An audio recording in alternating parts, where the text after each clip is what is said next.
Radio Prairie, le podcast qui vous parle d'herbe. Et bienvenue dans Radio Prairie, toujours la seule radio qui vous parle herbe, prairie et pâturage. Pour cette deuxième saison, nous appellerons chaque semaine des grands témoins du pâturage, ingénieurs, experts, éleveurs de Franche-Comté et d'ailleurs. Vous avez de l'herbe? Vous avez des clôtures? Dans les oreillettes ou dans la voiture, suivez notre podcast et pourvu que ça pâture. Cette semaine, Florian Anselme est avec Patrice Pierre pour vous donner des pistes d'adaptation pour vos prairies touchées par la sécheresse.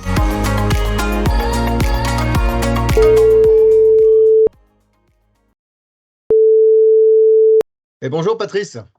Bonjour Florian. Avant de rentrer dans le vif du sujet, précisons pour ceux qui n'ont pas écouté la première saison de Radio Prairie, je vous invite à le faire. Patrice, tu travailles à l'Institut de l'élevage et tu es technicien agronome spécialisé dans la prairie. Est-ce qu'on peut résumer comme ça? Oui, tout à fait. Ouais, ok. Bon, personne n'a échappé au sec et au chaud cette année. Toi, tu es plutôt côté de l'Ouest. Et en fait, nous, on a une question simple qui revient assez régulièrement en Franche-Comté en ce moment. C'est que faire de nos prairies jaunasses, grillées? Est-ce qu'on va sur du sursemis, du ressemis, ou est-ce qu'il faut la faire harakiri, cette prairie? Alors, par rapport à ta question, je pense qu'il faut déjà faire le lien avec le type de prairie auquel on s'adresse là. Toi, tu es en face de prairies permanentes. On est plutôt en Franche-Comté avec beaucoup de prairies permanentes. On a quand même de la temporaire, mais la majorité, c'est de la permanente. Ouais. Ouais. Donc là, moi, je fais une distinction entre ces deux types de végétation, distinguant donc la permanente de la temporaire, de par la capacité de récupération que présente quand même très souvent les prairies permanentes. On est en face de végétations qui sont diversifiées, d'espèces qui sont adaptées au contexte de sol, au contexte d'exploitation qu'on y met dessus. Et donc, on est souvent en face d'une végétation qui a une capacité de récupération qu'il ne faut pas sous-estimer.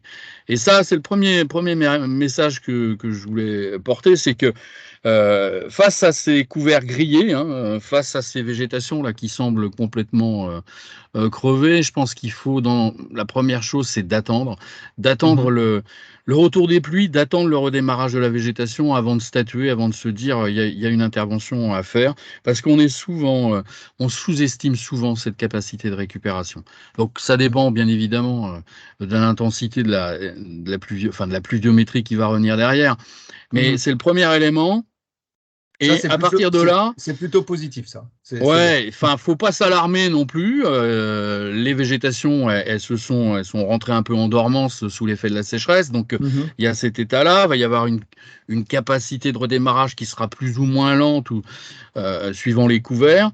En tout cas, les permanentes, elles ont souvent cette capacité-là, et donc il faut l'intégrer. Pour te dire, nous en Franche-Comté, là, on a eu déjà un petit peu d'eau en plus ou moins grande quantité selon les zones. D'accord. Et on est en redémarrage, c'est-à-dire que ça reverdit. Il y a même des coins où ça commence à repousser. Donc on est là on va bientôt y être à ton stade. Eh bien, vous êtes au bon moment de refaire ces tours de parcelles dans l'idée de hiérarchiser un peu les prairies au regard de trois situations. La première, les bonnes espèces sont encore là. Le couvert, il est fait de bonnes graminées, de bonnes légumineuses qui sont en redémarrage. La végétation, elle est dense là. C'est resté assez dense, c'est resté assez fermé. Les diverses sont pas très présentes. Là, c'est énorme. Enfin, je pense que c'est beaucoup de prairies qui vont être dans cette situation-là. Là, il n'y a pas forcément d'intervention, si ce n'est que de les remettre dans le cycle d'exploitation classique à l'automne. On profitera peut-être de conditions climatiques automnales, hivernales douces qui permettront à la prairie de se refaire une santé et de récupérer de ça. La deuxième situation, on est là en face d'une prairie dans laquelle on a des vides. On a des trous de, en gros, de la taille d'une assiette, petite assiette à dessert. Il y a des vides qui sont arrivés. Ça, c'est le cas de prairies qui ont, dans pas mal de situations, ont subi, en complément à la sécheresse, un autre aléa.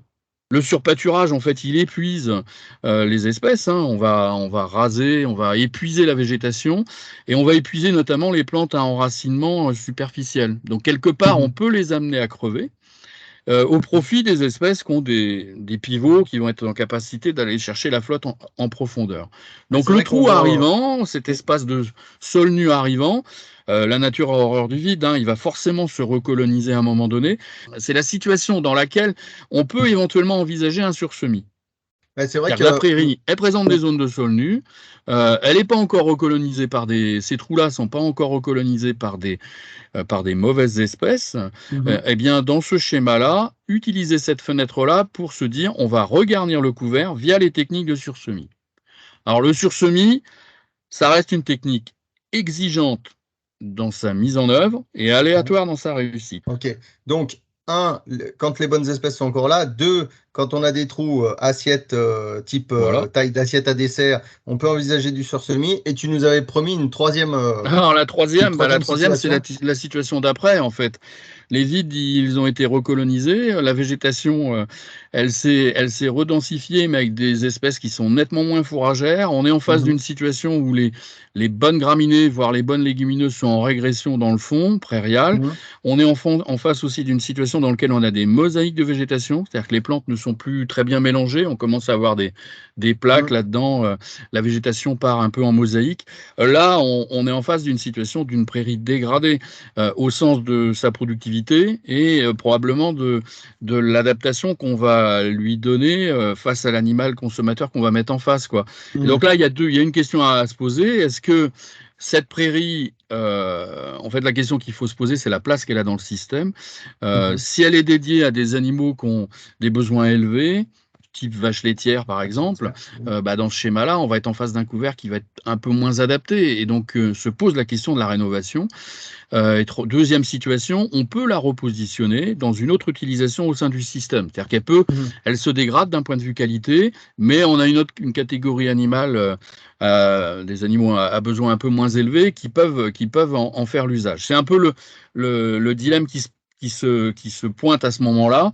En tout cas, la rénovation, ça veut dire, dans la situation d'une prairie permanente, rénover, réimplanter un couvert prairial, ça reste une difficulté d'un point de vue technique, hein. C'est pas ce qu'il y a de plus simple, hein, la réimplantation d'une prairie sur prairie, avec un précédent prairie. Alors, on a fait différents travaux là, ces dernières années. En fait, un itinéraire qui nous a montré une bonne efficacité d'un point de vue rénovation, c'est le fait de réimplanter la jeune prairie sous couvert d'un mélange céréalier. C'est-à-dire qu'on détruit la vieille prairie et on vient implanter un mélange céréalier type triticale pois, triticale avoine pois, sous lequel on va semer le même jour une prairie multi-espèces plus ou moins diversifiée. Avec l'idée d'avoir ce mélange céréalier comme un peu un couvert permettant l'installation de la jeune prairie, mais en même temps un couvert qui sera aussi un élément de production de ressources fourragères sur le printemps suivant, puisqu'on va dans la majorité des situations en faire un ensilage. Alors ça, on l'a testé en zone de plaine, on l'a testé, alors peut-être pas jusqu'à 1200, hein. Il y a certainement des calages à faire, mais sur des niveaux d'altitude antérieurs, on a pu faire des différents essais là-dessus, montrant la robustesse de cette technique dans la configuration d'une implantation d'une prairie sur prairie. Et dans le cas où, comme chez nous, on a beaucoup de gens qui n'ont pas accès à l'ensilage du fait du cahier des charges, on doit pouvoir pâturer peut-être ce couvert. Ah bah oui, on l'a fait nous. Alors on l'avait pas fait sur des bovins laits, on l'avait fait ça, avec des troupes avec des ovins. On l'avait fait avec des moutons, mais ça peut fort bien se pâturer, hein.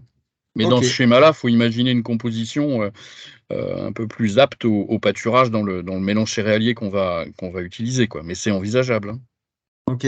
Et pour tout ce qui est semis et même sur semis et tout ça, je renvoie les auditeurs de Radio Prairie aux 3 épisodes qu'on avait fait l'année dernière. Vous retrouverez ça l'année dernière avec toi-même sur quel moment semer, sursemer, etc. Très bien. Moi, je note qu'effectivement, c'est urgent d'attendre que ça repousse pour pouvoir juger de la prairie, hein. Je note aussi que plus il y a d'espèces et qu'avec nos prairies permanentes, finalement, elles ont une bonne capacité de récupération. Et puis qu'il faut quand même faire attention au risque de canicule et de sec qui pourrait arriver dans les semaines qui viennent. Malheureusement, ça nous fait pas plaisir de dire ça parce qu'on en a déjà bien assez subi. Mais il faut attendre qu'il y ait les bonnes conditions pour pouvoir faire ces semis ou ces sursemis. Merci beaucoup, Patrice, en tout cas. Merci, Florian. Et puis, bon vent à toi et à bientôt. Merci, à bientôt. Salut. Allez, réagissez, commentez, interpellez-nous même. Rendez-vous la semaine prochaine et n'oubliez pas de pâturer. Radio Prairie, le podcast qui vous parle d'herbe.